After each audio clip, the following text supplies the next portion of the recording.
Manual pain relief physiotherapy সেন্টারের স্বাস্থ্য বিষয়ক আয়োজনে সবাইকে জানাই স্বাগতম। দর্শক, আজকে কথা বলবো ফ্র্যাকচারের পরে ফিজিওথেরাপি চিকিৎসার গুরুত্ব নিয়ে। উঁচু কোনো জায়গা থেকে অথবা রিকশায় উঠতে গিয়ে বা অ্যাক্সিডেন্টের কারণে আমাদের ফ্র্যাকচার হতে পারে। যে কারণেই ফ্র্যাকচার হোক না কেন, তার পরবর্তীতেই আমাদের হাত অথবা পা যেখানেই ফ্র্যাকচার হয় সেখানে প্লাস্টার করে রাখা হয়, অথবা যদি অপারেশনের প্রয়োজন হয় তাহলে অপারেশন করতে হয়।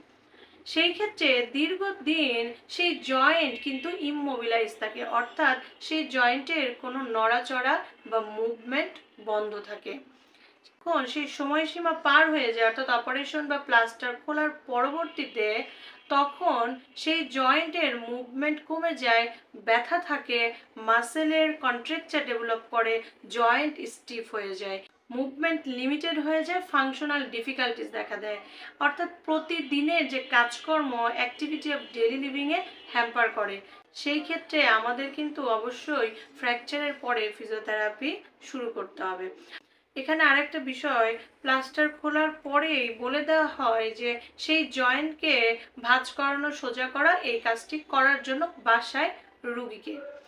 কিন্তু এটা একটা রং কনসেপ্ট, কারণ আপনার যখন ব্যথা থাকবে, আপনার জয়েন্ট যখন মুভমেন্টে আসবে না, তখন আপনি নিজে কতটুকুই বা সেই জয়েন্টকে মুভমেন্ট করাবেন ব্যথা সহ্য করে, এবং কিভাবে কোন পজিশনে সেই মুভমেন্টগুলো আপনি করাবেন, এই বিষয়টা কিন্তু অজানাই থাকে।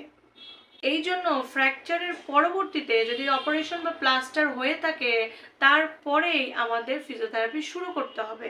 যখন আপনি একজন বিশেষজ্ঞ ফিজিওথেরাপি চিকিৎসকের কাছে যাবেন, তখন আপনাকে অ্যাসেসমেন্ট করে আপনার প্রবলেমগুলো বের করে সেই অনুযায়ী আপনার exercise therapy, manual therapy, electrotherapy এর মাধ্যমে আপনাকে চিকিৎসা করবে, এবং হোম অ্যাডভাইস হিসেবে আপনাকে বাসায় কিছু এক্সারসাইজ এবং কাজ আপনাকে দিয়ে দিবে। এই এক্সারসাইজগুলো বা সেই অ্যাডভাইসগুলো আপনি যদি ফলো করতে থাকেন এবং ওই ফিজিওথেরাপি চিকিৎসকের সুপারভিশনে থেকে আপনি যদি ফিজিওথেরাপি চিকিৎসাটা কন্টিনিউ করতে থাকেন, তাহলে আপনার ওই জয়েন্টের মুভমেন্ট আবার ফিরে আসবে এবং আপনি আবার আগের মতো স্বাভাবিক কাজে ফিরে যেতে পারবেন।